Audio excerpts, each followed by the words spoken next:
समाजाचा विकास होण्यासाठी आणि प्रत्येकाला चांगल्या प्रकारची नोकरी कशी मिळेल या नोकरी मिळण्याच्या माध्यमातून आपले सर्व विभाग कार्यरत असतात। तसंच मराठी वाङ्मय मंडळ सुद्धा हे जे काही विभाग आहे या विभागातून सर्व विद्यार्थ्यांना कशा प्रकारे यूपीएससी आणि एमपीएससी आणि नोकरीमध्ये मोठ्या मोठ्या पदावरती कसं जाता येईल याचं आपण सातत्याने पाठपुरावा करत असतो। आणि त्याचं आजचं फलित म्हणजे जे काही मान्यवर आलेले आहेत हे मान्यवर आपल्याला सर्वांना कशा प्रकारे आपल्याला यूपीएससी ची परीक्षा जी आहे म्हणजे केंद्रीय लोकसेवा आयोग ही परीक्षा कशा प्रकारे असते आणि त्याचे फायदे काय तोटे काय हे सर्व तुम्हाला समजून सांगणार आहेत।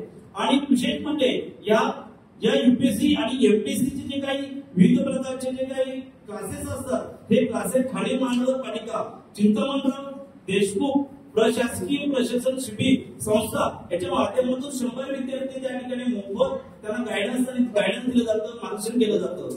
अशा प्रकारचं जे काही मला वाटतं 15 सप्टेंबर पर्यंतची मुदत आहे फॉर्म भरण्याची 15वी झालेली पण किंवा टीकॉम बीएससी बीए बीकॉम या विद्यार्थी त्या ठिकाणी अप्लाय करू शकतात। पण मी जेव्हा त्यांचं मला सरांनी पाठवलं जगताप सरांनी की एफवायचे एफवायपीए एफवाय बीकॉम आणि एफवाय बीएससी चे विद्यार्थी सुद्धा त्या ठिकाणी तुम्ही प्रशासकीय सेवेमध्ये अभ्यास करण्यासाठी जी संस्था आहे त्या संस्थेमध्ये ऑफलाईन आणि ऑनलाईन ऍडमिशन घेऊ शकता।